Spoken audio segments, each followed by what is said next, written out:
இந்த வீடியோ வந்து ஸ்கிப் பண்ணாம பாருங்க, அப்பதான் நான் என்ன விஷயம் சொல்றேன்னு உங்களுக்கு புரிய வரும். Let's start a video with a positive mind. Welcome to the world of Brain Rot Mame. அனைவருக்கும் வணக்கம். நான் உங்கள் Arun Manojkumar and welcome to the world of Brain Rot Mame. And இன்னைக்கு நம்ம பேச போகிற கான்டென்ட் என்னன்னு பார்த்தீங்க அப்படின்னா, டாப் சம்பவம்ஸ் அப்படிங்கிற ஒரு கண்டென்ட்டாக ஒரு கான்செப்டாக நம்ம வந்து லாஸ்ட்டாக ஒரு வீடியோ பண்ணியிருந்தோம். அது கிட்டத்தட்ட பார்த்தீங்கன்னா 1/2 மணி நேரத்துக்கிட்ட போயிடுச்சு. டியூரேஷன் காரணமாக சில சம்பவங்கள் நம்ம அதில் மென்ஷன் பண்ணாமல் விட்டுருந்தோம். அண்ட் நிறைய சொல்ல வேண்டிய கருத்துக்களை நம்ம வந்து இந்த இடத்துல சொல்லாமல் விட்டுருக்கோம். ஓகேங்களா? அதில் கருத்து போட்டு ஊசியாக போட்டு தள்ளிட்டேன், நிறைய ஆவேசமாகவும் பேசிட்டோம். ஓகேவா? அதெல்லாம் இல்லாமல் இந்த இடத்துல கொஞ்சம் சாந்த சுரூபமாக பேசுவோம். லாஸ்டா பேச வேண்டியது இருக்கு, ஆவேசமா பேசுறது லாஸ்டா வச்சுப்போம். ஓகே, ஃபர்ஸ்ட் பாசிட்டிவான விஷயங்கள் நோக்கி போவோம். ஏன்னா நம்ம வீடியோட ஸ்டார்டிங்ல என்ன சொல்லுவோம், let's start the video with positive mind. Welcome to the world of brain rot mummy. And இந்த வீடியோ நீங்க ஸ்கிப் பண்ணாம பாருங்க, அப்பதான் நான் என்ன சொல்ல வரேன்னு உங்களுக்கு புரிய வரும். ரைட்? ஸோ ஆரம்பிக்கலாம். சம்பவம், இந்த சம்பவம் தான் பெரிய சம்பவம். ஃபீஃபா அப்படிங்கிறது ஃபுட்பால் சம்பவம் நடக்கும். 4 வருஷத்துக்கு ஒரு தடவை இந்த ஃபீஃபா வேர்ல்ட் கப் வந்து நடக்கும். ஓகேங்களா? அதில் எப்பயுமே பார்த்தீங்க அப்படின்னா மெஸ்ஸியா ரொனால்டோவா அப்படின்னு சொல்லிட்டு 2 படைகளாக வந்து பார்த்தீங்க அப்படின்னா மோதுவாங்க. என்ன, நீ பெருசா நான் பெருசா அப்படின்னு சொல்லிட்டு அவங்க 2 பேரும் மோதிக்கிறாங்களா இல்லையான்னு தெரியல. ஆனால் அவங்கள நேசிக்கிற ஃபேன்ஸுங்க மோதிப்பாங்க, மில்லியன் கணக்கான ஃபேன்ஸு. அதுவும் ரொனால்டோக்கெல்லாம் இன்ஸ்டாகிராம்லேயே பார்த்தீங்க அப்படின்னா 100 மில்லியன்ஸை தாண்டி நெருக்கி 1 கோடி 10 கோடி பேர் ஃபாலோ பண்ணுறாங்க. அந்த அளவுக்குன்னு பார்த்துங்க எந்த அளவுக்கு அவங்களுக்கு ஃபாலோ இருக்குது அப்படின்ட்டு. ஓகேவா? அந்த அளவுக்கு இருக்கிற ஒரு ஃபேன் ஃபாலோவிங் வச்சிருக்கிற மெஸ்ஸியா ரொனால்டோவா அப்படின்னு எல்லாம் பித்து பிடிச்சி அலைஞ்சிட்டு இருக்கிற அந்த தருணத்தில் ஒரு அம்மையார், செல்வி அம்மா அப்படிங்கிற ஒரு அம்மையார் 350 ரூபா டிஷர்ட் அப்படிங்கிற இன்ஸ்டாகிராம் பேஜ் மூலியமா புதுச்சேரியில தன்னுடைய பிஸ்னஸை டெவலப் பண்ணிட்டு இருக்கிற ஒரு அம்மையார், ஒரு ஆண்டர்பிரனர். பார்த்தீங்க அப்படின்னா ஒரு செம்மையான மார்க்கெட்டிங் ஸ்ட்ராட்டஜியை பார்த்தீங்க அப்படின்னா அவங்க ப்ரீச் பண்ணியிருக்காங்க. ஓகேங்களா? Preach means crack. அது வந்து ஒரு சரியான ஒரு மார்க்கெட்டிங் ஸ்ட்ராட்டஜியை அவங்க வந்து பார்த்தீங்க அப்படின்னா வச்சிருக்காங்க. என்னன்னா, டிஷர்ட்ஸ், இந்த ஃபுட்பால் சீசனுங்கிறனால ஃபுட்பால் சம்மந்தமான டிஷர்ட்ஸை வாங்கி அதில் இருக்கிற பிளேயர் நேமை அவங்க வந்து வாசிக்க தெரியாத மாதிரி வாசித்து பார்த்தீங்க அப்படின்னா அதுவே ஒரு கண்டென்ட்டாக மாறி நாளடைவில் அது பலரால் ஈர்க்கப்பட்டு பலரும் அதை பற்றி விமர்சித்து அவங்கள வித் இந்த விமன் வித் 0 ஹேட்டர்ஸ் அப்படிங்கிற டேக்லைனோட இந்த செல்வி அம்மா இருக்கிறாங்க. அவங்களுடைய கிளிப்பிங்ஸ் இப்போ உங்களுக்கு நான் ஷோ பண்ணுறேன், பாருங்க. பாருங்க, அருமையான ஒரு ஜெர்சி கிளாத் வந்திருக்கு பாருங்க, லட்சுமி அம்மாள். இது நரோடா, ஆண்ட்ராய்டு மெஸ்ஸி, கிட்டானி, பஞ்சுமா. இதுப்பா என்ட்ரி இவ்வளவும் நம்மகிட்ட ஜெர்சி செட்டு நிறைய இருக்குது. பிகாம் பாருங்க, இதை மட்டும் இவ்வளோ கலெக்ஷன் பாருங்க நம்ம கிட்ட இருக்கு பாருங்க. இதுல நிறையவே இருக்குது. ஓகே, பார்த்துட்டீங்கல்ல? இதுதான், அதாவது ரொனால்டோவை நருடா அப்படிங்கிறதும் மெஸ்ஸிய லெசின்னு சொன்னதும், அண்ட் அதை தாண்டி வேற யாரு, மெயினா லெமன் யாமல் அப்படிங்கிற, அதாவது லெமனி அம்மாள், அதாவது லெமனி அம்மாள்னு சொல்லியிருந்தா கூட ரமணி அம்மாள் அப்படின்னு சொல்லியிருந்தா கூட மனசு அறி இருக்கும். லக்ஷ்மி அம்மாள் அப்படின்னு சொல்லி பயங்கரமா ஃபேமஸ் ஆக்கி விட்டு, அப்புறம் ஹென்றி, அதுக்கப்புறம் வேற யாரு, பேக்கம் அப்படிங்கிறவரை பிகாம் அப்படின்னு சொன்னதா இருக்கட்டும். நெய்மர் ஜூனியர், நீ எல்லாம் பெரிய கிரிக்கெட் பிளேயர்னு கேள்விப்பட்டோம்பா அப்படின்னு சொன்னதெல்லாம் அல்டிமேட் உச்சகட்டங்க. அதாவது ஃபுட்பால் டிஷர்ட்டு, ஃபுட்பாலுக்கான ஜெர்சி தான் அவங்க வந்து ஹோல்சேல் கடையில் வாங்குறப்பயே சொல்லி தான் வாங்குவாங்க. இந்த மாதிரி இப்போ ஃபுட்பால் சீசன் வருது, ஃபுட்பாலோட டிஷர்ட்ஸு, அது இப்போ இந்த சீசனில் நடந்துகிட்டு இருக்கிற ஃபுட்பாலோடைய இப்போ என்ன யூஸ் பண்ணுறாங்களோ அந்த டிஷர்ட், அந்த ஜெர்சி தான் வாங்குறாங்க. ஓகேங்களா? 350 ரூபா ரேட்டு வச்சு அவங்க விற்கிறாங்க. அதுவும் பாண்டிச்சேரி எவ்வளோ பெரிய மார்க்கெட்டுன்னு எனக்கு தெரியும். அதே சமயத்தில் சண்டே மார்க்கெட் எப்படி இருக்குங்கிறது எனக்கு தெரியும். ஏன்னா நான் பாண்டிச்சேரியில் 6 months இருந்திருக்கேன். ஸோ அதனுடைய எக்ஸ்பீரியன்ஸ் எனக்கு இருக்கிறதுனால நான் சொல்கிறேன். ஓகேங்களா? அப்படி இருக்கிறப்ப இந்த அம்மையார் வந்து இன்ஸ்டாகிராம்லையும் யூடியூப்லையும் trend of the topic, hot டாப்பிக்காக இவங்க தான் வந்திருக்கிறாங்க. அண்ட் இது மட்டும் கிடையாது, நம்ம கிரிக்கெட் பிளேயர் அஸ்வின் அவர்கள் கூட இந்த அம்மாவுடைய அந்த ட்ரெண்டிங்கான விஷயத்தை எடுத்து டெம்ப்ளேட்டாக பார்த்தீங்க அப்படின்னா ரிவ்யூ கொடுத்துட்டு நிற்கிறாரு. ஓகேங்களா, ஃபுட்பால் மேட்சஸ்க்கெல்லாம் ரிவ்யூ கொடுத்துட்டு நிற்கிறாரு. அதுவும் பார்த்தீங்க அப்படின்னா ரசிக்கப்படியாக இருந்தது. அது மட்டுமா அப்படின்னா ஒட்டுமொத்த சோஷியல் மீடியாவும் இந்த சூரியன் எஃப்எம் அது இதுன்னு லொட்டு லொசுக்குன்னு என்னென்ன இருக்கோ எல்லாத்துலேயுமே பார்த்தீங்க அப்படின்னா அம்மா தான் டாக் ஆஃப் த டவுனாக மாறி இருந்தாங்க. ஸோ இந்த அம்மாவுக்கு வந்து இதில் நான் இந்த அம்மாவை நான் ஏன் ஸ்பெசிஃபிக்காக மென்ஷன் பண்ணுறேன் அப்படின்னா, நம்ம செல்வி அம்மாவை ஏன் மென்ஷன் பண்ணுறேன் அப்படின்னா, அவங்க இங்கிலீஷ் வார்த்தைகளை படிக்க தெரியாது. ஓகேங்களா, அது அவங்களுக்கு ஒரு ப்ளஸ்ஸு.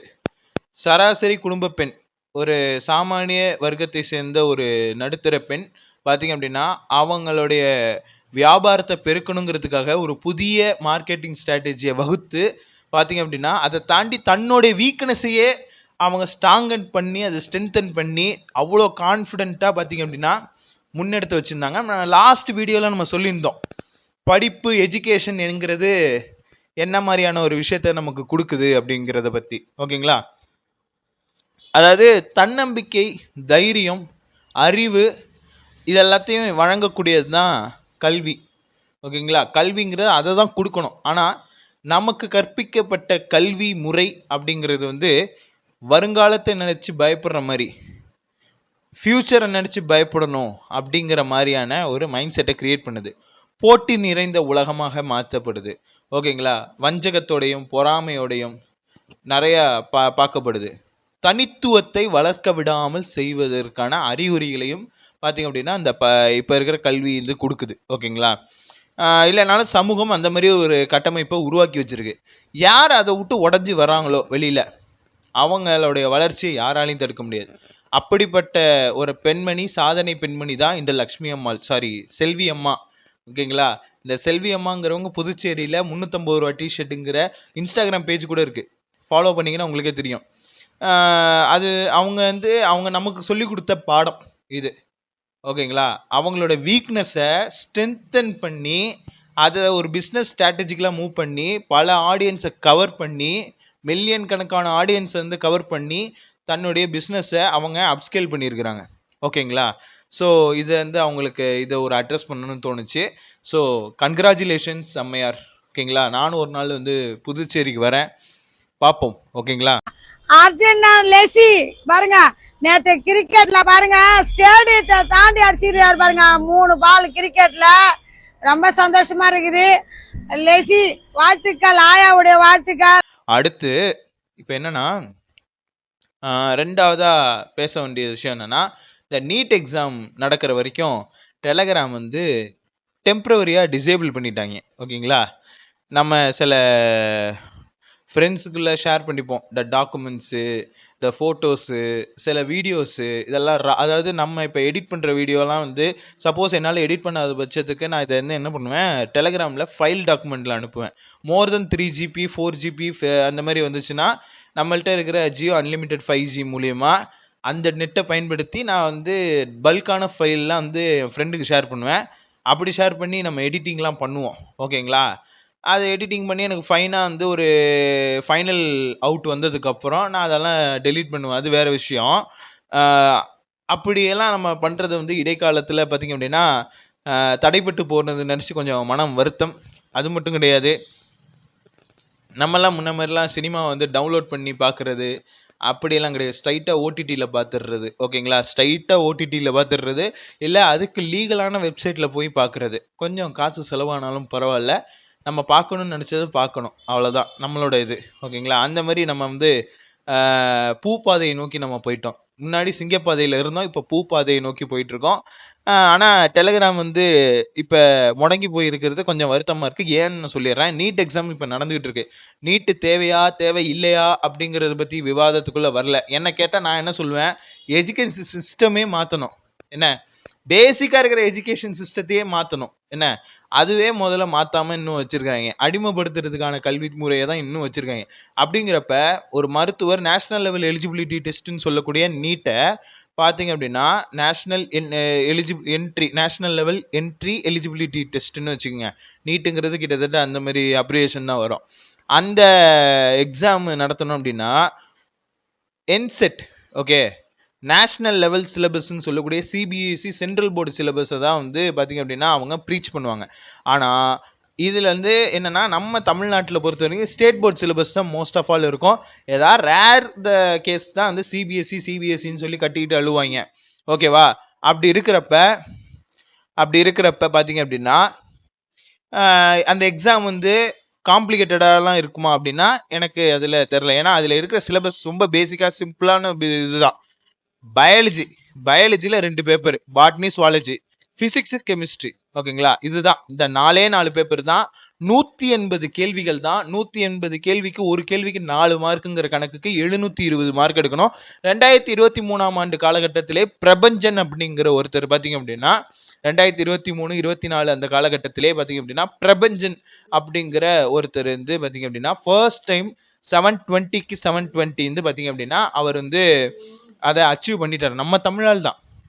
ஆனால் யாருமே அதை பாராட்டி யாரும் அதை அட்ரஸ் பண்ணி, ஏன் நம்ம ஈவன் இப்போ சிஎம் சாராக இருக்காரு, ஆனால் அன்னைக்கு வந்து விஜய் மக்கள் இயக்கம்ங்கிற இயக்கத்தின் தலைவராக இருந்து அவர் முன்னெடுத்து வச்சு பார்த்தீங்க அப்படின்னா அந்த பையனுக்கு பாராட்டு தெரிவிக்கல. ஆனால் மாறாக என்ன பண்ணாங்க அப்படின்னா 600க்கு 600 மதிப்பெண் எடுத்த ஒரு பெண்மணி பள்ளி மாணவியாக இருந்தாங்க. இப்போ காலேஜ் படிக்கிறாங்க போல. அவங்க பார்த்தீங்க அப்படின்னா அவங்களுக்கு வந்து டைமண்ட்ல நெக்லஸ்லாம் வாங்கி கொடுத்த கூத்தெல்லாம் நம்மளும் பார்த்துட்டு தான் இருந்தோம். என்ன, நீட்டை எதிர்க்கிறார். ஆனால் நீட்டை எதுக்காக எதிர்க்கிறோம்? அதுலேயும் வந்து பார்த்தீங்க அப்படின்னா ஒரு வேலிடான பாயிண்ட்டையும் சொல்றாரு. இந்த மாதிரி 1983-87 அந்த பீரியட்ல நம்ம இந்திரா காந்தி அம்மையார் இருக்காங்க தெரியுமா, முன்னாள் பிரதமராக இருந்த நம்ம இந்திரா காந்தி அம்மையார் வந்து ஒரு விஷயம் பண்ணாங்க. கல்விங்கிறது வந்து மாநிலத்தோடைய தேர்வுகள் இருக்கக்கூடாது, மத்திய அளவு தேர்வுல தான் இருக்கணும் அப்படின்னு சொல்லிட்டு அப்படி பண்ண. அந்த இல்லாமல் பழையபடி மாநில இதுக்கு பட்டியலுக்கு மாத்தினாங்க அப்படின்னா நீட் எக்ஸாமே தேவையில்லை. ஓகேவா? ஆனா இதுல என்ன பிரச்சனை இருக்கு? இந்த பிரைவேட் காலேஜஸ்ல இருக்கிற பிசினஸ் இருக்கு தெரியுமா, இவ்வளோ லட்சம் கட்டினாதான் இந்த சீட்டு அப்படின்னு சொல்லி அந்த பிசினஸ் முடங்கணுங்கிற ஒரே நல்ல நோக்கத்தோட தான் இந்த நீட்டுங்கிறது வந்து கொண்டு வந்தாங்க. ஆனா அந்த நீட்டுங்கிறது கட் ஆஃப் பேசிஸ்ல வர்றப்ப எஃபோர்ட் எடுத்து நல்லா படிச்சிருந்தவனு கூட பாத்தீங்க அப்படின்னா ஏமாத்துது இந்த நீட்டு. என்ன, கம்மியான கட் ஆஃப் வச்சிருக்கிறவங்களுக்கு பாத்தீங்க அப்படின்னா அதிகமா ஸ்கோப் கொடுக்குற மாதிரி இருக்கு. ஓகேங்களா?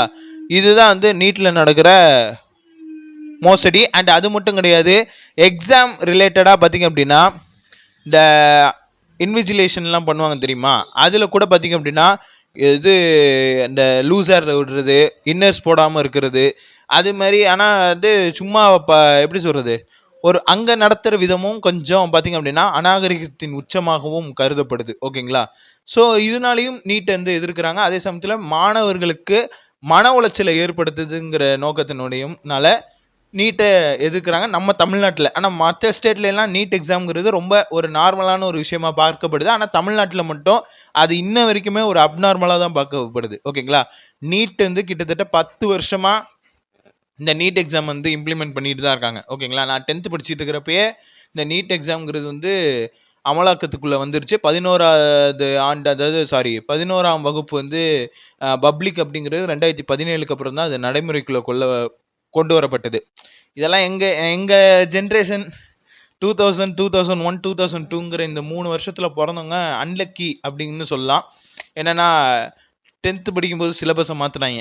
10th நாங்க முடிச்சோம் 2017 வருஷம் முடிகிறப்ப முடிச்சுட்டு 2017 நாங்க எங்களுக்கு 11th வந்து என்னன்னா பப்ளிக் எக்ஸாம்ட்டாங்க. அப்போ 10th உடைய சிலபஸ் மாறிடுச்சு, ப்ளூ பிரிண்ட் எல்லாமே மாறிடுச்சு. அப்போ 10th 11th 12th 3 வருஷமும் நாங்கள் பப்ளிக் எழுதணும். ஓகேங்களா? சரி, காலேஜுக்குள்ளே போனோடனே ஒரு வருஷம் சூப்பராக போணுச்சு. அப்படியே பார்த்தா COVID-19 வந்துச்சு. COVID-19 வந்தோடனே லாக்டவுன் வந்துச்சு. லாக்டவுன்லேயே 2.0 3.0 என்னென்னமோ லாக்டவுன் வந்துச்சு. அதையெல்லாம் தாண்டி வந்து சரி வேலைக்கு போய் சேரலான்னு பார்த்தா எக்ஸ்பீரியன்ஸ் பண்ணும், ஸ்கில்லு டெவலப் பண்ணும். சரி, ஸ்கில்லை நான் டெவலப் பண்ணி ஸ்கில்லை இந்த ஸ்கில் வச்சுருக்கேன் அப்படின்னா இந்த ஸ்கில் இருக்கிறவங்க எங்களுக்கு தேவையில்லை, எங்களுக்கு ஏஐ இருக்குது, நாங்கள் ஏஐ வச்சு நாங்கள் எங்களை அச்சீவ் பண்ணிப்போம் அப்படின்னு சொல்லிட்டு வேலையில் எல்லாத்துலேயுமே ஏஐ உள்ளே புகுத்திட்டான். சரி, அதை மீறிய நான் வேறு ஃபீல்டில் நோக்கி போகணும் அப்படின்னு பார்த்தா செட்டில் ஆகிட்டேன். சேலரி கம்மியாக இருக்குது, ஆனால் இருக்கிற எல்லா விலைவாசியும் அதிகமாகிடுச்சு. குறிப்பாக தங்கம் வெள்ளி எல்லாமே பார்த்திங்க அப்படின்னா விலைவாசி அதிகமாகிடுச்சு. ஓகேங்களா? இதெல்லாமே பார்த்தீங்க அப்படின்னா அடுக்கடுக்காக நடக்குது. சரி, இப்போ கல்யாணம் ஆகிற வயசு வந்துருச்சு. இப்போ கல்யாணம்னு சொல்லி ஒரு பொண்ணை நம்ம லவ் பண்ணோமோ இல்லை ஏதாவது பண்ணணும்னா கூட இப்போ இருக்கிற ரிலேஷன்ஷிப்பு டாக்ஸிக்காக இருக்குது. இப்போ இருக்கிற விமன்ஸோடைய நீடு அதிகமாகிடுச்சு.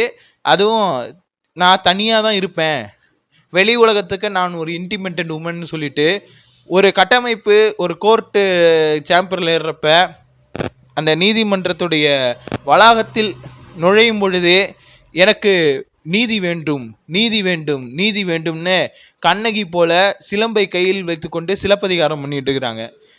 சரி, கல்யாணம் பண்ணணுங்கிற ஆசை வர்றதுக்கு பார்த்தீங்க அப்படின்னா நிறைய விவாகரத்து வந்து பார்த்தீங்க அப்படின்னா அடுக்கு அடுக்கா வந்து விவாகரத்து பீக்கில் போயிட்டு இருக்குது.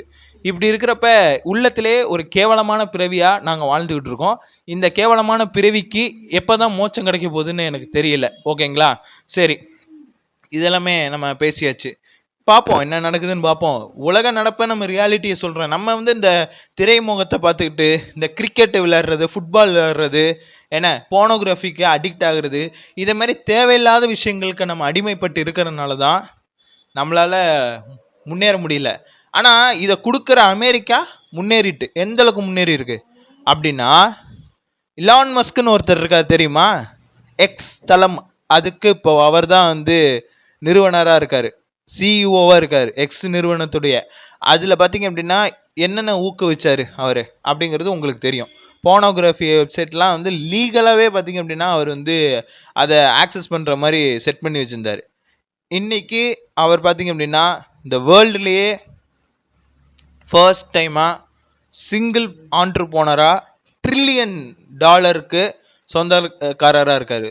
அவருடைய சொத்து மதிப்பு பார்த்தீங்க அப்படின்னா $1.2 trillion அப்படின்னு சொல்லப்படுது. கிட்டத்தட்ட அவர் டாலர் மதிப்பிலே பார்த்தீங்க அப்படின்னா நம்ம தமிழ்நாட்டோட கடனே அடைச்சி புதுசாக ஒரு தமிழ்நாட்டை இன்னொரு நாட்டே உருவாக்கலாம். அந்த அளவுக்கு பார்த்தீங்க அப்படின்னா அவர் சொத்து சேர்த்து வச்சுருக்கிறாரு. போதா குறைக்கு அவர் என்ன பண்ணாருன்னு நீங்கள் நினைக்கிறீங்க?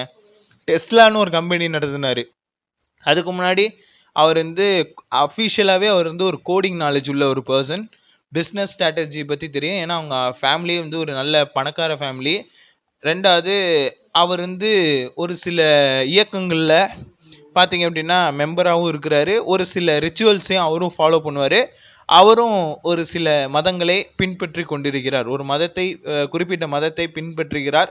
அந்த மதத்தை சார்ந்தவர்கள் வந்து இந்த உலகத்தையே கண்ட்ரோல் பண்ணிட்டு இருக்கிறாங்க.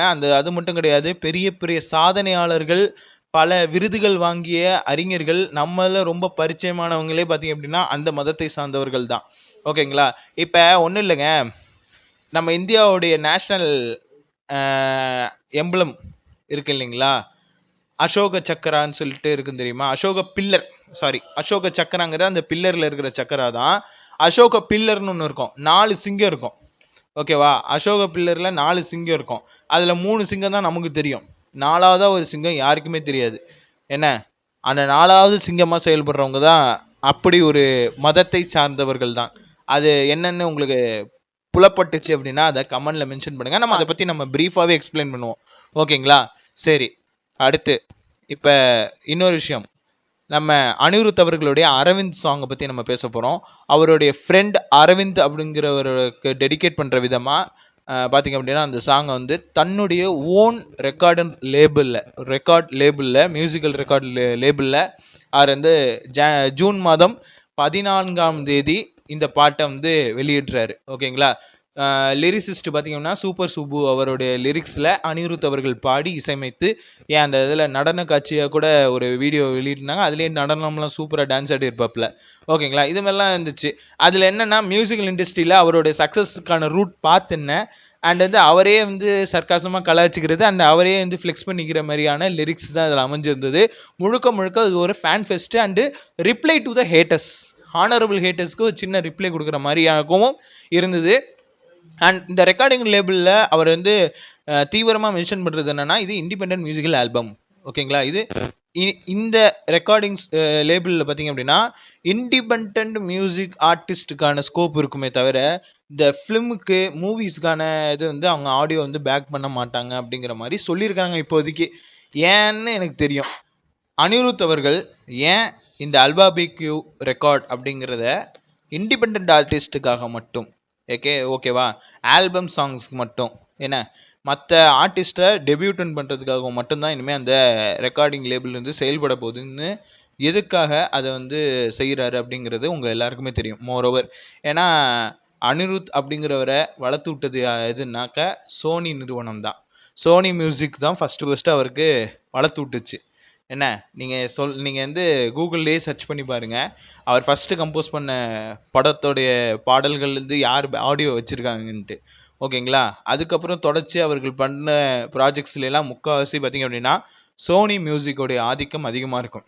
சேம் மைக்கேல் ஜாக்சனுக்கு நடந்த மாதிரி, நம்ம ஏஆர் ரஹ்மான் சாருக்கு நடந்த மாதிரி, நம்ம இளையராஜா சாருக்கு நடந்த மாதிரி இதுவும் இப்போ அனிருத் அவர்களுக்கு நடந்துகிட்டு இருக்கு.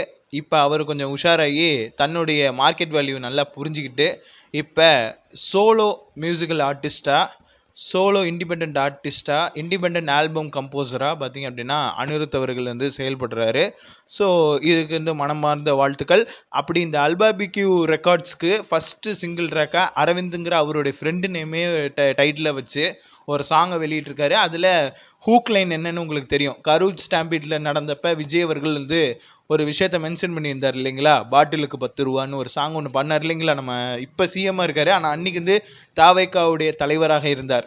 அப்போ கரூரில் பேசின அந்த ஸ்பீச்சோடைய அந்த டோனை, அந்த ஹூக்கை பார்த்தீங்க அப்படின்னா ஹூக் சாங்கை அதை இன்ஸ்பயர் பண்ணி பார்த்தீங்க அப்படின்னா ஒரு மெட்டு போட்டு அதாவது ட்வீட்டுக்கு 2000 ரூபா, ரீல்ஸுக்கு 4000 ரூபா அண்ட் டான்ஸுக்கு 10,000 ரூபா அப்படின்னு சொல்லி பார்த்தீங்க அப்படின்னா ஒரு விஷயத்த கேஷுவல் எக்ஸ்போஸ் பண்ணிட்டார். என்னன்னாக்கா இந்த சாங்லாம் ட்ரெண்ட் ஆகுது இல்லை, அல்காரிதம் வச்சு ஒரு பாட்டை வந்து ட்ரெண்ட் பண்ணுறாங்க, வைரல் பண்ணுறாங்கன்னா அது என்ன பண்ணுவாங்க அப்படிங்கிற ஒரு விஷயம், பிஆரை வச்சு என்னென்னலாம் பண்ணுவாங்க அப்படிங்கிறத கேஷுவலாக அவர் வந்து அப்படியே எக்ஸ்போஸ் பண்ணிட்டார். அது உண்மையாக பொய்யாங்கிறது நமக்கு தெரியல, இருந்தாலும் அதை வந்து ஒரு எக்ஸ்போஸ் பண்ணது கொஞ்சம் நல்லாவும் இருந்தது, அது வேடிக்கையாகவும் இருந்தது. இந்த பாட்டில் யாரையுமே ஹர்ட் பண்ணல, அவரே வந்து செல்ஃப் ரோஸ்ட் பண்ணிக்கிட்டது, ஃப்ளெக்ஸிங் பண்ணிக்கிட்டதெல்லாம் ரொம்ப பார்க்கும் ரசிக்கும்படியாக இருந்தது. ஓகேங்களா? Okay fine. அடுத்து இப்போ வந்து சாயபேங்கர் அவர்களை போட்டு அந்த அடி அடிச்சுட்டு இருக்காங்க. கருப்பு படத்தில் ஏற்கனவே எலக்ட்ரானிக் இன்ஸ்ட்ருமெண்ட் போட்டு அது இதுன்னு அடிக்கிறப்ப இந்த கருப்பு படத்தில் ஏகப்பட்ட லாஜிக்கல் மிஸ்டேக்ஸ் எல்லாமே இருக்குது. ஆனால் படமாக எல்லாமே பாசிட்டிவாகவும் சில விஷயங்களும் இருக்குது. ஆக்டிங் ஸ்கோப் நல்லா இருந்துச்சு, குறிப்பாக இந்த காமெடி சீன்ஸ் எல்லாம் நல்லாவே ஒர்க் அவுட் ஆனிச்சு. அது இதுன்னு சொல்லி பார்த்தீங்க அப்படின்னா பாராட்டுகளும் இருக்குது, அதே சமயத்தில் விமர்சனங்களும் வருது. ஆனால் இப்போ சூர்யா படம் இந்த ரெஃபரன்ஸை வச்சு தான் படங்கள், அதாவது இது சூர்யா சாரோட இப்போ கருப்புன்னு இல்லை, இதுக்கு முன்னாடி வந்த குட் பேட் அக்லியாக இருக்கட்டும், நிறைய படங்கள் பார்த்தீங்க அப்படின்னா ரெஃபரன்ஸை அடிப்படையாக வச்சு இதுக்கு முன்னாடி உள்ள படங்களில் உள்ள நல்ல நல்ல காட்சிகளை பொறுக்கி அதை அப்படியே ஒரு படமாக பார்த்தீங்க அப்படின்னா கொடுத்தாதான் இந்த படம் ஹிட் ஆகும் அப்படிங்கிற ஒரு ஃபார்முலாவை ஃபஸ்ட்டு பார்த்தீங்க அப்படின்னா அட்லி தான் கொண்டு வந்தார். நம்ம அட்லியை போட்டு அந்த அடி அடிச்சிட்டோம். என்ன, காப்பி கேட்டை தாண்டி காப்பி காட்ஸ் இல்லை. ஆனால் அதே ஃபார்முலா வந்து யூஸ் பண்ணுற மற்ற டைரக்டர்களும் இன்ஸ்பிரேஷன் அப்படின்னு சொல்லி அவங்க ஒத்துக்கிறாங்க. நான் காப்பி அடிக்கிறேங்கிறத அவர் வந்து பார்த்தீங்க அப்படின்னா வேற விதமாக ஒத்துக்கொள்கிறார்கள். இப்போ இருக்கிற இயக்குநர்கள்கிட்ட சரக்கு இல்லைங்கிறத அவங்க இது பண்ணுறாங்க. இதுக்கு மத்தியில் இனிமே யார் சினிமாவை காப்பாற்ற போகிறா அப்படிங்கிற கேள்விகள் நிறையா இடம்பெறுது. ஓகே, அடுத்து இந்த பாடல் வந்து பார்த்திங்க அப்படின்னா திடீர்னு வைரல் ஆகுது. சந்தானம் அவர்கள் சிங்கரா ஒரு பாட்டு ஒன்று பாடினார், நம்பியார் அப்படிங்கிற திரைப்படத்தில். ஸ்ரீகாந்த் அவர்கள் நடித்த திரைப்படம் நம்பியார்னு. அதில் ஒரு பப்பில் உட்காந்துட்டு மப்பில் பாடுற மாதிரி, அதில் பார்த்திங்க அப்படின்னா சந்தானம் அவர்களுடைய குரலில் அவர் வந்து சிங்கரா அந்த பாட்டு பாடியிருப்பாப்புல. அது கூட பார்த்தீங்க அப்படின்னா இணையத்தில் சம்மந்தமே இல்லாமல் வைரல் ஆகுது. ஓகேங்களா? அதுலேயும் அவருக்கு சில இடங்கள்லாம் ஹை பிச்சில் பாடியிருப்பாப்புல. இதில் அடிஷ்னலாக கூடுதலான ஒரு விஷயம் என்னன்னா, நம்ம விஜய் ஆண்டனி அவர்கள் பார்த்தீங்க அப்படின்னா இந்த படத்துக்கு அந்த நம்பியாருங்கிற படத்துக்கு இந்த பர்டிகுலர் பாட்டுக்கு பார்த்தீங்கன்னா அவர் தான் இசையமைச்சிருக்காப்புல. ஆல்ரெடி நம்ம அனகோண்டா ஸ்டார் என்று அழைக்கப்படக்கூடிய புரட்சி தளபதி விஷால் அவர்களையும் சிங்கரா அறிமுகப்படுத்தின பெருமை நம்ம வைப் ஆண்டனி அவர்களுக்கே சேரும். அண்ட் அது மட்டும் கிடையாது, சிங்கர் சுஜித்ரா மேடமையும் பார்த்தீங்க அப்படின்னா ஆஃப்டர் த லாங் டைம் சிங்கரா ஒரு கான்சர்ட்ல பார்த்தீங்க அப்படின்னா பார்ட்டிசிபேட் பண்ண வச்சது வந்து பார்த்தீங்கன்னா கூடுதல் சிறப்பு. இதுவும் ஜூன் மாத சம்பவத்தில் இடம்பெறக்கூடிய ஒன்று. அண்ட் நக்குல் அவரை வந்து டான்ஸ் ஆட வச்ச பெருமையும் நம்ம வைப் ஆண்டனி அவர்களுக்கு உண்டு. And vibe Antony is back. அடுத்து ஒரு பேங்கர் மூவி வந்து கொடுக்க போறாருன்னு நினைக்கிறேன். ஸோ அதுக்காக தான் ஒரு சின்ன மியூசிக்கல் கான்செர்ட்டும் நடக்குது. திருப்பியும் பழையபடி வாங்கயா, எல்லாம் பழையபடி பேக் டு த ஃபார்ம் வந்தீங்கன்னா நல்லா இருக்கும். ஏன்னா இங்க என்னடான்னா அனிருத்து பயலுகடா, அனிருத்து மாசம் ஏதாவது ஒரு சாங் ஒன்று கொடுத்துட்றாப்புல, அது ஏகபோக ஹிட் ஆகுது. இங்கிட்ட பார்த்தா சாய் அபியங்கர் சுமாரான ஒரு சாங்கை கூட அல்காரிதம் புஷ் பண்ணி எப்படி பூஸ்ட் பண்ணி பார்த்தீங்க அப்படின்னா அந்த சாங்கை ஹிட் ஆக்கி விட்டுறாங்க. அது அது உங்க எல்லாருக்கும் தெரிஞ்சுது. ஆனா ஓஜி கேங் இருக்கு. இந்த ஹாரிஸ் மாம்ஸு, இந்த வைப் ஆண்டனி, அதுக்கப்புறம் நம்ம ஏன் டி இமான் அவர்கள் கூட கொஞ்சம் கொண்டு வந்தீங்கன்னா அவர் ஜட்ஜா இருக்கிறது பதிலா படங்களுக்கு கொஞ்சம் கமிட் பண்ணி மியூசிக் கம்போஸ் பண்ணா நல்லா இருக்கும். ஷான் ரோல்டன் இருக்காரு, ஏன் நம்ம சாம்சியஸ் இருக்காரு, நம்ம டிஎஸ்பி இருக்காரு, எத்தனையோ ஏன் நம்ம தமன் அவர்கள் டோலிவுட்ல பாஷா தான் ஒத்துக்கிறேன், இல்லைன்னு சொல்லலை. ஆனா கொஞ்சம் தமிழ் பக்கமும் வந்து பல music directors back to the form கொடுங்க. எல்லாருமே பிரைம் டைம்குள்ள வாங்க. பெரிய பாயும் சம்பவம் பெருசா பண்ண மாட்டேங்கிறாரு, வர சொல்லுங்க. அப்படியே தோய்வு அடைகிற நேரத்துல திடீர்னு ஒரு பாட்டை கொடுத்துட்றாப்புல. ஆனா அந்த பழைய சாட்பஸ்டர் கேங்கே பார்க்க முடியல அப்படிங்கிற ஒரு விஷயம் இருக்கு. அண்ட் ஃபயாஸ் ஹுசேன் பத்தி நம்ம பேசியிருந்தோம் இல்லைங்களா? ஏன்னா அவர் வந்து டிவிகே பத்தி இன்னொரு விஷயம் வந்து விமர்சனம் பண்ணியிருந்தாரு. அதை தான் மெயினா நான் சொல்லணும், அதை சொல்லாம விட்டுட்டேன். ரொம்ப அது இந்த இடத்துல சொன்னாதான் கரெக்டா இருக்கும். நீங்க கத்தார்ல இருக்கீங்கல்ல, எப்படி ஓட்டு போட வருவீங்களா? வந்தாச்சு. அதனாலதான் டிவிக்கு சப்போர்ட் பண்ணிட்டு உள்ளூர்ல இருந்து தான் தெரிஞ்சிருக்கும். நான் காமெடி பண்றதுக்கு என் மேல கேஸ் போட்டுக்கிட்டு இருக்காங்க. 41 பேர் கொண்டவனா ஜாலியா இருக்கான். பட் எனிவே, அதாவது காமெடி பண்ற எனக்கு கேஸ் போடுறாங்க, ஆனா 41 பேரை கொன்னவனை எதுவுமே பண்ணல அப்படிங்கிறாங்க. அந்த கரூட் ஸ்டாம்பீட்ல நடந்த எல்லாமே ஃபுட்டேஜஸ் இருக்குப்பா, லைவ்ல பார்த்தவங்க இருக்காங்கப்பா. என்ன ஒரு நாள் ஃபுல்லா லைவ் போட்டாங்க.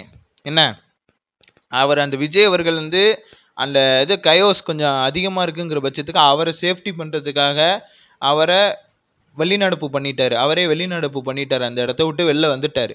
அதுக்கப்புறமா சில கூத்து கும்மாளங்கள் நடந்துச்சு. ஏன்னா விஜய் அவர்கள் போறதுக்கு அப்புறம் 21 இருந்த ஒரு எண்ணிக்கை 21 இருந்தது. 7 பேர் படுகாயம்ங்கிற எண்ணிக்கை நேரமாக 41. அதுவும் 41ங்கிற அது மறுநாள் காலையில தான் 41 பேருங்கிறது ஊர்ஜிதமானது. ஓகேங்களா? 41 பேர் இறந்துருக்காங்கிறது அஃபீஷியலா கன்ஃபார்ம் ஆனது. என்னன்னா அந்த கரூர் ஸ்டாம்பீட் ஒரு ராத்திரி முடிஞ்சு அடுத்த நாள் பகல்ல தான் அந்த 41ங்கிறதே கன்ஃபார்ம் ஆனிச்சு. ஓகேவா? அதுக்கு சில அரசியல் டிராமாஸ் எல்லாம் நடந்துச்சு. அதான் கண்டிஷன்ஸை ஃபாலோ பண்ணுங்கடா, அந்த டயலாக்லாம் டெம்ப்ளேட் ஆனிச்சு. நிறைய பார்த்தீங்க. அதுக்கு நேரடியாக சம்மந்தப்பட்டவர் கூட அதுக்கு ரியாக்ஷன்லாம் கொடுத்துட்டுலாம் பண்ணதெல்லாம் நேஷ்னல் மொத்த உலகமே பார்த்துச்சு, நாடே பார்த்துச்சு. ஆனால் இன்னும் அப்படியே சர்க்காசமாக பேசுகிறேங்கிற பேரில் ஏதோ பண்ணிட்டு இருக்கிறாரு இந்த ஃபயாஸ் அவர்கள். இன்ஃபேக்ட் இன்னும் சொல்ல போனால் ஒரு மாதம் கழிச்சுனாலும் லேட்டாக வந்தாலும் லேட்டஸ்ட்டாக ஒரு விஷயத்த பண்ணார். 41 பேர் இறந்தாங்க இல்லைங்களா, அவங்க குடும்பத்தையே மொத்தமாக தத்து எடுத்துக்கிட்டதா சொல்லி பார்த்தீங்க அப்படின்னா இப்போ விளையாட்டுத்துறை அமைச்சராக இருக்கக்கூடிய ஆதவ் அர்ஜுனா அவர்கள் அப்பயே வந்து அதை சொல்லிட்டார். ப்ரெஸ்ல கூப்பிட்டு பத்திரிகை நிர்வாகிகள்கிட்ட பத்திரிகை நிபுணர்கள்கிட்ட அதை ப்ரெஸ் மீட்ல சொல்லிட்டார். ஓகேவா? அதுவும் ஃபுட்டேஜஸ்லாம் இருக்கு, அதெல்லாம் சும்மா பார்க்கணும். அண்ட் நீங்க சொன்னீங்களே அந்த 41 பேர் கொன்னவங்க இன்னும் என்னமோ சாதாரணமா இருக்கிறாங்க, அவங்களெல்லாம் ஒண்ணுமே பண்ணாம இருக்கிறாங்க அப்படின்னு சொல்றீங்களே. அந்த 41 பேரை கொன்ன அந்த பாவி வந்து சட்டசபையில பாத்தீங்க அப்படின்னா குறுகி நின்ன காட்சிகளும் நம்ம பார்த்துட்டு தான் இருந்தோம். என்ன சிஎம் அவர்களை, மாண்புமிகு முதலமைச்சரை எல்லா சட்டமன்ற உறுப்பினர்களும் வணக்கம் செலுத்தினார்கள், மரியாதை கொடுத்தாங்க. ஆனா அந்த ஒரு பாவி மட்டும் என்ன பண்ணாருங்கிறத எல்லாம் பார்த்துட்டு தான் இருந்தாங்க. ஸோ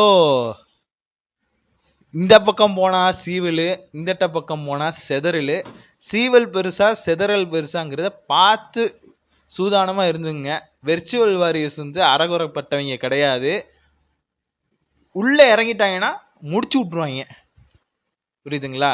இதுல வேற பாத்தீங்க அப்படின்னா அப்படியே இன்ஸ்டாகிராம்ல அப்படியே தன்னை ரொம்ப ஃபிளெக்ஸ் பண்ணிக்கிறாப்புல, தன்னை வந்து எல்லாரும் ரசிக்கிறாங்க நேசிக்கிறாங்கன்ட்டு. அவ்வளவு சீன்லாம் நீ இல்லை.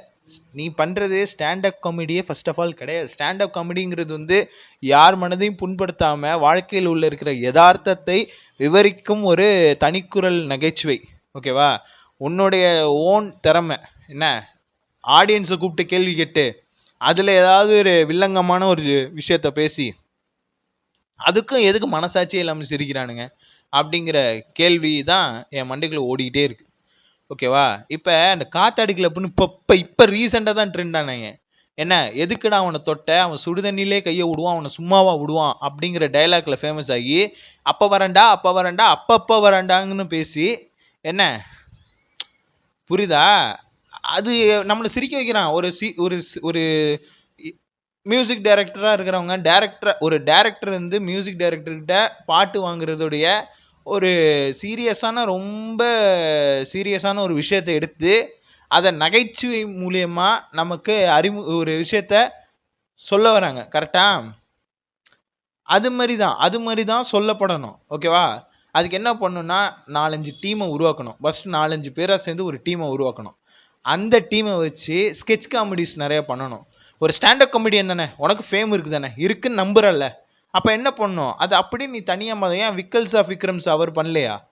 அவர் பண்ணாத ஸ்டாண்டப் காமெடியா? டக்குன்னு எடுத்து அவருடைய ஃப்ரெண்ட் ஹரி வச்சு பண்றாருல்ல, அது மாதிரி பண்ணலாமே, இனோவேட்டிவா பண்ணலாமே. ஆனா உங்களுக்கு ஷோஸ் வந்து அங்க இங்கன்னு புக் பண்றாங்க, ஈவெண்ட் இருக்கு அப்படிங்கிறனால எவன் முதல்ல உன் ஈவெண்ட்டை பார்க்குறான்? எனக்கு ஆடியன்ஸ் மொத்தமா காட்டு பார்ப்பான். பூராவுமே எப்படின்னா கைத்தட்டுறதுக்குன்னே ஒரு சில பிஆர், ஓகேங்களா, அந்த சினிமா சான்ஸ் கேட்டு வந்துட்டு இருந்தவன், சேனலுக்கு மீடியா சான்ஸ் கேட்டு இருந்தவன்லாம் இருப்பான். அவனை எல்லாம் கூப்பிட்டு வச்சு ஆடியன்ஸ் மாதிரி உட்கார வச்சு என்ன ஈவெண்ட்டுக்குன்னு இவ்வளோ பணம்னு கொடுத்தா அவன் கைத்தட்டுற மாதிரியும் சிரிக்கிற மாதிரியும் வாங்கின காசுக்கு கூவுறான் கொய்யாங்கிற மாதிரி தான் அவங்க இருப்பாங்க. அதனால நீ ஒன்றும் பெரிய செலிபிரிட்டிலாம் கிடையாது மிஸ்டர் ஃபயாஸ் ஹுசைன். தயவு செஞ்சு புரிஞ்சுக்கோங்க. முதல்ல அந்த ஹேண்டில் நேமை மாற்றி தொலைங்க, அசிங்கமாக இருக்குது. அது வந்து பண்டாங்குங்கிறீங்க. ஆனால் அதாவது இந்த வார்த்தையை தெரியாத 2K கிட்ஸே இப்போ யாரும் இல்லை. ஓகேவா? இந்த வார்த்தையை நல்லா தெரிஞ்சவங்க இருக்காங்க. அதை நீ பண்டாங்கன்னு வேற ஸ்பெல்லிங்கில் சொல்கிற பத்தியா, அதுவே எனக்கு வெறியாகுது. ஓகேவா? ஃபன்னா நீ பேசுகிற அப்படின்னா ஃபன் டேங் ஜோக்குன்னு சொல்லி ஒன்று இருக்கு. சரி, நீ ஸ்டாண்டப் காமெடியன், டேங் ஜோக்ஸ் நிறைய பண்ணி சிரிக்க வைக்கிறன்னு கூட வச்சுக்கலாம், ஃபன்னுன்னு வச்சுக்கலாம். அது என்ன பண்ணு? PUNன்னா என்னன்னு எங்களுக்கு எல்லாருக்குமே தெரியும். PUN அதுக்கப்புறம் உள்ள வார்த்தையெல்லாம் சொன்னால் மொத்தமாக அந்த வார்த்தையை நான் வந்து ரிவீல் பண்ணுற மாதிரி இருக்கும். அது தேவையில்லை, அது கெட்ட வார்த்தை. ஆனால் அந்த கெட்ட வார்த்தையை ஒன்று அடையாளப்படுத்திக்கிற என்ன, அது நல்லாவா இருக்கு அப்படிங்கிற கேள்வி தான் என் மனசுக்குள்ளே ஓடிட்டு இருக்கு. ஓகே, ஆனால் திறமையில் இருக்கிறவனை வாய்ப்பு கொடுக்கறதும் கிடையாது, திறமை இல்லாதவனை வளர்த்து விட்ருவாங்க, நல்லா வளர்த்து விட்ருவாங்க. இன்டர்வியூலலாம் கேள்வி கேட்டு ஒன்று செருப்பால் அடிக்காத குறையா இது பண்ணால் நீயே நிறைய இன்டர்வியூலாம் எந்திரிச்சு வந்தவன் தானே. திடீர்னு கோயம்புத்தூர் பற்றி எல்லாம் பேசுகிறோம். உனக்கு கோயம்புத்தூர் பற்றி என்ன தெரியும்? கோயம்புத்தூர் ஊர்காரங்களை பற்றி பேசுகிற, அவங்க வந்து ஒரு விஷயத்த சொல்லுவாங்க தான், இல்லைன்னு சொல்லலை, நீங்கள் என்ன ஆளுங்கன்னு கேட்பாங்க தான். என்ன நீ முஸ்லீம் தானே? நான் சொல்லு, நான் முஸ்லாமியவங்க, எனக்கெல்லாம் ஜாதி மதமே கிடையாது, என் மதம் ஒன்றும் அப்படியெல்லாம் எனக்கு சொல்லி கொடுக்கலன்னு உனக்கு தைரியம் இல்லையா? இஸ்லாமியம்ங்கிறது ஒரு மார்க்கம் தானே, அதை பற்றி சொல்லு, நபிகள் நாயகத்தோட பெருமையை சொல்லு. என்ன ஒரு சீரா புராணத்தை வாங்கி கொடு, சீரா புராண புத்தகத்தை வாங்கி கொடு. உன்னோட குரான் வந்து உருதுலேயும் அரபிக்லேயும் இருக்கும், தமிழாக்கத்தில் தான் சீரா புராணம்னு இருக்கே, அதை உட்காந்து படிக்க சொல்லு. நீ ஸ்டாண்டப் காமெடியன் தானே, நீ இன்ஃப்ளூயன்சர் தானே, இன்ஃப்ளூயன்ஸ் பண்ணு, உன் மதத்தை இன்ஃப்ளூயன்ஸ் பண்ணு, ஆக்கப்பூர்வமாக பண்ணுன்னு சொல்கிறேன். நான் வந்து இதில் வந்து என்கரேஜ் பண்ணல, இது வந்து ஆக்கப்பூர்வமான விஷயம். ஜாதி மதம்லாம் தாண்டி ஒரு புனிதம் இருக்குங்கிறத நீ சொல்லு. உன் மதத்தின் வாயிலாக ஒரு கருத்தா நீ சொல்லலாமே, ஒரு கருத்தியலை நீ பதிவு பண்ணலாமே. இதில் வேற பிஆர் டீம்லாம் எங்களுக்கு இல்லையா, நாங்கள் கொடுக்குற நெகட்டிவ் கமெண்ட்ஸ் தான் உங்களுக்கு பூஸ்டப் இருக்காண்டே. நான் பாசிட்டிவாகவும் சில விஷயங்கள் சொல்கிறேனே, அதுவும் உனக்கு பூஸ்டப்பாலாம் தெரியாது. ஏன் சொல்லு? ஏன்னா நீ பாசிட்டிவாக எதுவும் பண்ண மாட்டேன், நீ பாசிட்டிவாக பண்ணி நீ ரீச் ஆக மாட்டேன்னு உனக்கே தெரியும். அதனால தான் உன் ஸ்ட்ராட்டஜியை நெகட்டிவாக பண்ணிட்டு இருக்கிற. தம்பி, எல்லா நாளுமே அந்த நெகட்டிவ் ஜெயிக்காதுப்பா. நெகட்டிவிட்டி எல்லா நாளுமே ஜெயிக்காது. பாசிட்டிவிட்டி தான் உன்னை லிஃப்ட் பண்ணி கொண்டு போகும், பாசிட்டிவிட்டி தான் உன்னை ஜெயிக்க வைக்கும். என்னைக்கு புரிய போதுன்னு தெரில. உன் கூட இருந்தவங்க சப்போர்ட்டர்ஸ் எல்லாம் இப்போ உன்னை ட்ரோல் பண்ணிட்டு இருக்காங்க, அது உனக்கு தெரியல. உன்னை சுற்றி எல்லாம் ஹேட்ரேட்டும் ஸ்ப்ரெட் ஆகிட்டு இருக்கு, அது தெரியுமா உனக்கு? ஏன்னா நீ ஆடியன்ஸை கெட்ட வார்த்தையில அப்யூஸ் பண்ணுற மாதிரியான விஷயத்தை தான் நீ வந்து எடுத்து போகிற. நீ ஃபுல் ஷோவை போடு பார்ப்போம். ஃபயாஸ் ஹுசைன் அப்படிங்கிறவர் ஒரு ஃபுல் ஷோவை எடுத்து அப்லோட் பண்ணி ஒரு வீடியோவாக போட்டு, ஏன்னா இதுதான் என் ஸ்டாண்டப் ஷோ, இந்த மாதிரி ஸ்டாண்டப் காமெடினா இப்படி தான் இருக்கும், யூடியூப்லேயும் ரெவென்யூலாம் ஜென்ரேட் ஆகும்பா. தெரியும் தானே, போடு பார்க்குறோம். அப்படி என்ன ஊர்பட்ட காமெடியெல்லாம் பண்ணுற, எல்லாரும் உட்காந்து விழுந்து விழுந்து சிரிக்கிற அளவுக்கு அப்படின்னு உடனே எல்லாம் ட்ரோல் தான் பண்ணிட்டு இருக்காங்க தெரியுமில்ல, எல்லாத்தையும் பார்த்துட்டு தான் இருக்க. ஆனால் அடே உன்னை நீயே சமாதானப்படுத்திக்கிற. நீங்கள் என்ன வேணால் பண்ணிக்கோங்க, நான் அடுத்த கட்டத்தை நோக்கி போயிட்டு தான் இருப்பேன் அப்படிங்கிற. மனசாட்சியோட இருப்பா, தயவு செஞ்சு மனசாட்சியோட இரு. அதுதான்ப்பா கரெக்டு. மனசாட்சி இல்லாமல், ஏன்னா நம்ம பண்ணுற விஷயம் தப்பாக இருக்கே, நம்ம இப்படி நினச்சி பண்ணலையே, ஆனால் இவங்க ஆடியன்ஸ் இப்படி தப்பாக புரிஞ்சுக்கிறாங்களே அப்படின்னு சொல்லி கொஞ்சம் கீழே இறங்கி வா, கொஞ்சம் கீழே இறங்கி வா. ஆனால் இந்த சோஷியல் மீடியா வந்து நெகட்டிவிட்டியை தான் வந்து பாராட்டும், நல்ல விஷயங்களை பாராட்டாது. அது என்னைக்கோ இந்த அதாவது என்னை பார்த்து இப்போ என்ன சொல்கிறாங்க, பேக்ரவுண்ட் சரியில்லை, நீ ரீல்ஸ் எல்லாம் போடும்போது ரொம்ப க்ளோஸாக கிட்டக்க வச்சுக்கிற மூஞ்ச, கிட்டக்க வச்சு மூஞ்சி இது பண்ணுறப்ப ரீல்ஸ் பார்க்க அந்தளவுக்கு அட்ராக்டிவாக இல்லை அப்படின்ட்டு. ஒருத்தர் ஒரு பக்கம் வாயன்னு வச்சுக்கிட்டே நாக்கு தெரிகிற மாதிரி இப்படி வச்சுக்கிறாரு. குட் மார்னிங் குட் மார்னிங் அப்படின்ட்டு சொல்லிட்டு கெங்கே அப்படின்னு அவர் பாட்டும் மூச்சை இழுக்காம அப்படியே ஒரு சுதியோட ஒரு பாட்டு பாடிட்டு துளிரும் மழையும் அப்படின்னு சொல்லிட்டு ஏசுதாஸ் அவர்களுடைய ஹிட்ஸ்ல இருக்கிற மலையாள பாட்டை ஒன்று பாடி ட்ரெண்ட் ஆனாரு. என்ன இருக்குல்ல, சப்போர்ட் பண்றீங்கல்ல. ஏன்னா அது என்ன ஒரு விதமா காமெடியா இருக்கு, ஒரு மாதிரி கிரிஞ்சா இருக்கு. ஆனா அதெல்லாம் வைரல் பண்ணி விட்டுருவீங்க. ஆனா அதுக்குள்ள இருக்கிற இன்னர் டேலண்ட்டை யாருமே அண்டர்ஸ்டாண்ட் பண்ண மாட்டீங்க. அதெல்லாம் பார்க்கும்போது ரொம்ப மனசு கஷ்டமா இருக்கு. ஓகேங்களா, சோஷியல் மீடியா இப்போ திரும்பியும் பின்னடைவை சந்திச்சிட்டு இருக்கு. திடீர்னு முன்னாடி வந்துச்சு கூஃபி ஜென் மூலியமா, கூஃபி ஜென் மாதிரி செஸ் பிளேயர் மூலியமா வந்துச்சு. ஆனால் இல்லை சோஷியல் மீடியா எப்பயுமே உள்ளது தான், சோஷியல் மீடியானா சோஷியல் மீடியா தான் அப்படின்னு சொல்கிற மாதிரி சில நெகட்டிவான சோஷியல் பிஆர் ஒர்க்லாம் பண்ணுறாங்க. ரூட் மாஃபியா அப்படிங்கிற ஒரு விஷயம் எக்ஸ்போஸ் ஆகிட்டு இருக்கு.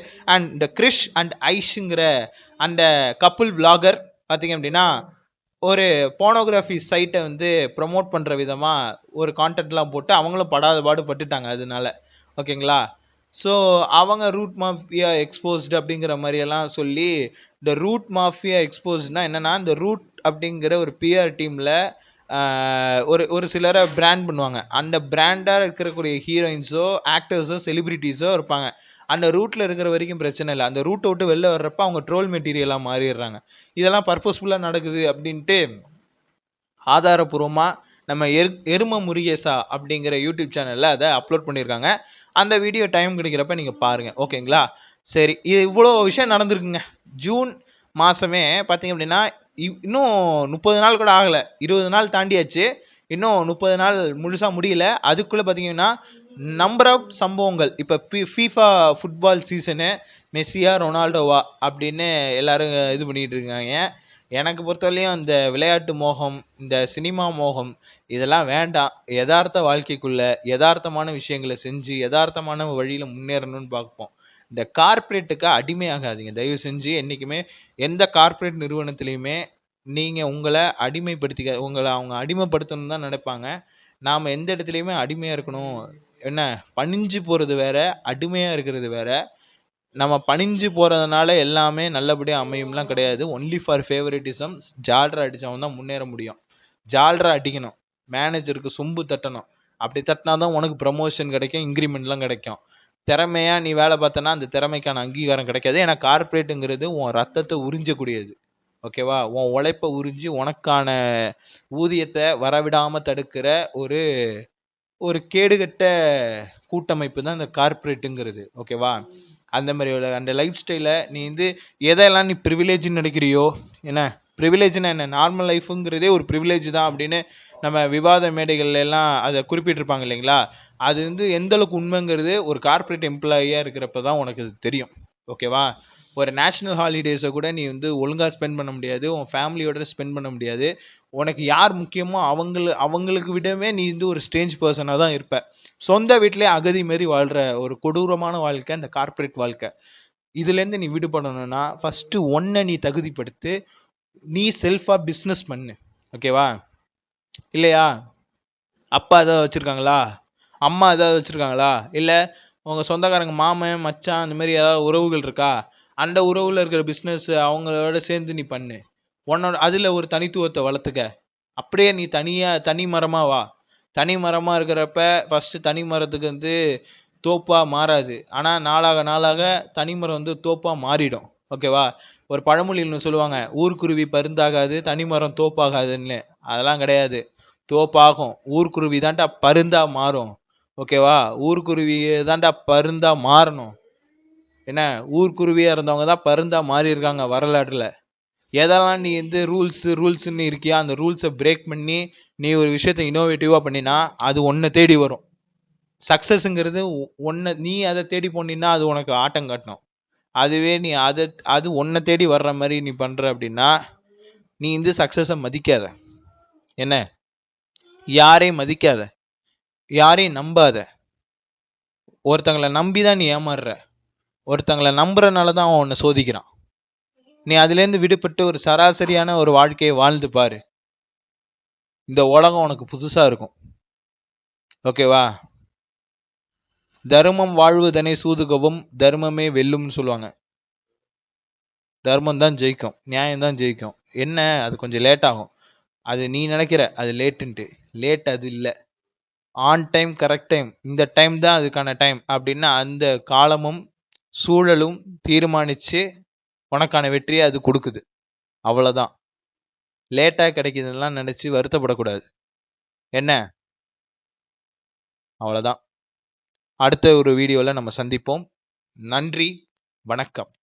நம்ம சேனல் இது வரைக்கும் சப்ஸ்கிரைப் பண்ணாதவங்க சப்ஸ்கிரைப் பண்ணுங்க. பக்கத்தில் இருக்க பெல் பட்டனை கிளிக் பண்ணுங்க. மறக்காம உங்க ஃப்ரெண்ட்ஸ் அண்ட் ஃபேமிலி மெம்பர்ஸ் எல்லாருக்குமே ஷேர் பண்ணுங்க. பாய். Thanks for watching.